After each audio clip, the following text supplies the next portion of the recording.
Good morning, traders. Welcome to this FXDD video on the euro dollar and pound dollar. My name is Chris from Elite Currency. Before we take a look at the markets, be aware of this risk disclaimer. It explains the fact that trading for exchange is considered high risk and may not be suitable for everyone. Please seek the advice of an independent financial advisor for more information on that.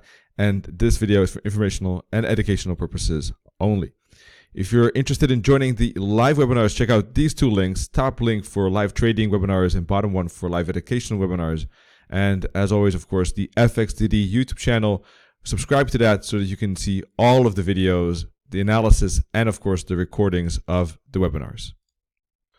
All right, first of all, euro dollar looking bearish, price making a break here on last week, somewhere around Thursday, I think, of this bear flag.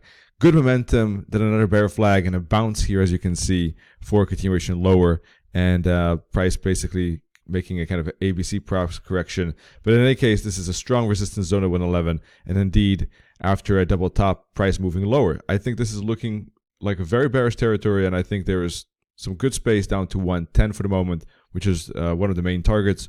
It could even go as far as 109.75, maybe 109.50. So definitely some good space. I think it's a good shorting zone here. I personally think a stop loss above 111.25 should be enough, maybe even as low as above these tops now at 111, because there is a double top here. So I think it's already a good resistance zone for a stop loss. You see the difference between now and yesterday was that yesterday I was looking for potential for price to still maybe retrace up into the weekly pivot point. So I wouldn't have put the stop loss above this fractal. But now we have a double top here, and we had a previous resistance level here. So it looks like this retracement is finished. Yesterday, I thought it was going to retrace, just didn't know how far. 111, 111.10, 111.20. Was it going to build a bear flag? Wasn't clear yet. Now, I think the correction is over. The pullback went indeed to 111, as I mentioned at already the Elite Currency video that I do, and bounced there. So I think that, in a way, stop loss above this level could already now be enough. And let's take a look at the lower time frames here, 50-minute world. Looks like we're getting a breakout right here, right now. You see everything is aligned. We had a retracement up to the 144 EMA. That was indeed the zone where price was unable to break further up. Then it rebroke below the 20 EMA and the support trend line and started to make a downside. So I think this is looking like a breakout territory. If there is any bear flag here on a 50-minute chart, then I think a breakout to the downside would be good. Now, there is some euro news coming, I think, on Friday. I think there's also an interest rate decision on Thursday, if I remember correctly, and the ECB president speaking on Friday. So, you know, it could slow down. I don't know exactly how much it will move down because that is big news. For instance, if we look at the 4-hour chart, it could, for instance, fall down to 110.25 and then consolidate in anticipation of that news. That wouldn't surprise me, for instance, or maybe even right away to 110. But I don't think much more because of that news factor. Ultimately, it's now making a downside, and as it goes back to support on the 4-hour chart, we can see that I think that the price is definitely breaking through here.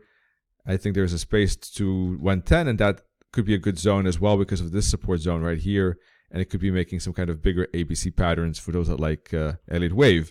I think that could be kind of a likely pattern like that.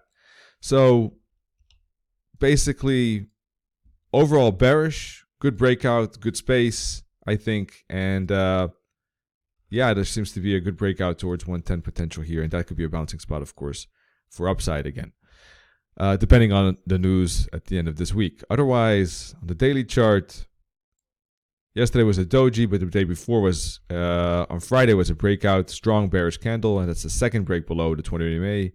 So I think we're getting a clear kind of lower lows and lower highs.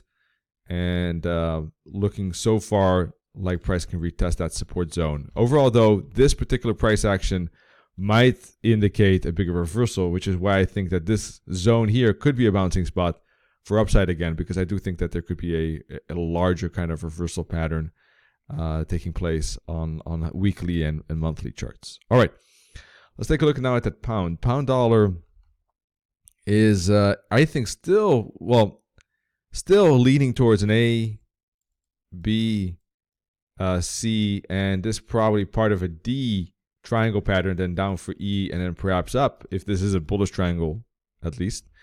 So I think that this could be an A, B, C part of that D. So if we put a fib from here to here, main targets could be 131.60, 132.20, and that's where price might bounce again down again if this is a wave D indeed. Now if price breaks below 129.50, you see yesterday it bounced at the 88.6 fib. We'll see that a little bit better on the hourly chart, right? Now, so if it breaks below that, then it's not that triangle that I had in mind, right? So for the moment, we can see we have a higher lows, right, and lower highs. So it could still be part of that triangle. But if it breaks through this support zone, well then, yeah, likely not a triangle anymore. And I think then in that case, I'm waiting for a good breakout candle on the 4-hour and daily chart, a flag on lower time frames, and a continuation lower, down to probably 127.50 for the moment. But we could put a fib from here to here, like this, 61.8 fib bounce there. So main target could be 125, the minus 61.8 target, intermediate target at the minus 272 target, just below 127.50. So in that case, there could be an A, B, C zigzag. That's if price breaks below 129.50, in my view. Otherwise, if it bounces, if price were to break above the weekly pivot point, then this is starting to become more likely that this is a bounce, and this could be a first push up, then retrace, and then good chance of an ABC pattern up to 131.60, 132.20, as I mentioned already. But that's if it's able to break above the weekly pivot point and 144 EMA around 130.25. At the very minimum, I would like to see a break above that, probably even a bull flag and a continuation higher like that. So open to both directions. It is at a key decision zone for either a bearish break or bullish bounce. Let's see what we get. I'm waiting for price to decide, basically, and then I'll trade into that direction after after the cable has made its decision. So that's my view on the euro dollar and pound dollar. Thanks for joining. Check out that FXDD YouTube channel, of course, and also those live webinars with Nennet and myself. In the meantime, wish everyone great trading, great days ahead, and see you in the live webinar tomorrow. Cheers. Bye-bye.